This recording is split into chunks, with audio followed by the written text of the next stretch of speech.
تو ہمارے حضرات نے جن لوگوں نے بلا وجہ اس سے یہ مراد لیا ہے اس کی تردید کی ہے۔ حضرت فرماتے ہیں کَأَنَّهُ يُشِيرُ إِلَى مَا قِيلَ إِنَّ الْمُرَادَ بِالْعُضْوِ الزَّكَاةُ۔ حضرت رحمۃ اللہ علیہ فرماتے ہیں کہ حاشا ابو سعود میں جو تردید کی گئی ہے نا کہ ہم اس کو ذکر ہی نہیں کرنا چاہتے چاہے کہ ہم اس کو لکھیں، فرماتے ہیں کہ بعض لوگوں نے جو بلا وجہ مراد لیا وہ عضو تناسل مراد لیا، یعنی عضو تناسل اس مقام پر نہ مراد لیا جا سکتا ہے اور نہ ہی لکھا جا سکتا ہے۔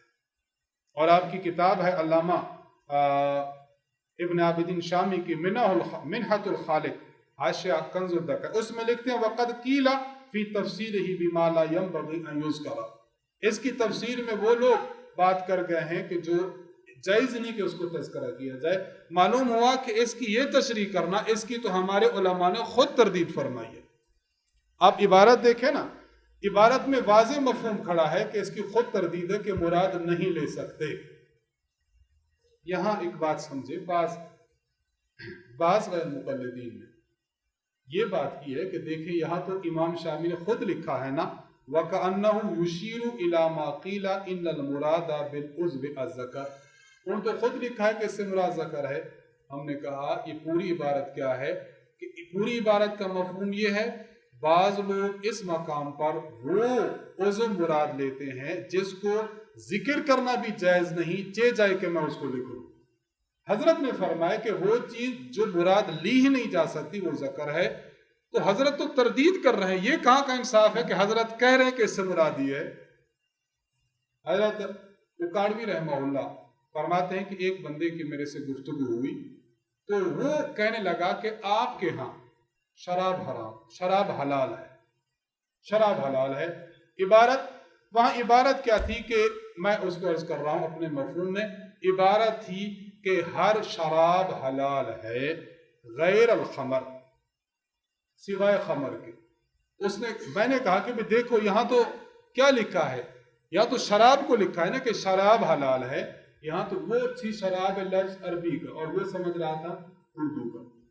تو میں نے اس کو کہا کہ یہاں تو لفظ شراب لکھا ہے، باقی جو شراب اردو میں ہے اس کو عربی میں خمر کہتے ہیں، تو اس کی تردید ہے۔ انہوں نے کہا لکھا تو ہے نا غیر الخمر، غیر الخمر لکھا تو ہے۔ اب غیر الخمر سے کیا مانا کہ خمر کو جائز قرار دے رہے ہیں یا خمر کو ناجائز؟ صرف لکھا ہے غیر خمر، کہہ دیا کہ خمر ہے۔ یہی کچھ لوگ یہاں کہتے ہیں کہ انہوں نے لکھا تو ہے کَأَنَّهُ يُشِيرُ إِلَى مَا قِيلَ إِنَّ الْمُرَادَ بِالْعُضْوِ الذَّكَرِ، تو ہم کہتے ہیں تردید کے لکھا ہے کہ یہ جو کوئی اگر اس عضو سے مراد یہ عضو لے گا تو اس کی تردید ہے، اس کو تائید میں پیش کرنا یہ بات غلط ہے۔ ایک بات تو سمجھ لیں، پہلی بات کہ وَالْأَصْغَرُ عُضْوًا میں عضو سے مراد یہ ہے ہی نہیں۔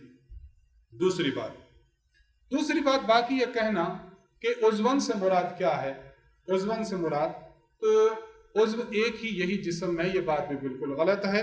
انسان کا ناک ہے وہ ایک ہے، انسان کی زبان ہے وہ ایک ہے، انسان کا سر ہے وہ ایک ہے، انسان کا دماغ ہے وہ ایک ہے، اور جو یہ کہنا کہ عضو جسم میں ایک صرف یہی لہذا یہ مراد ہے، یہ آپ کی دلیل بھی غلط ہے۔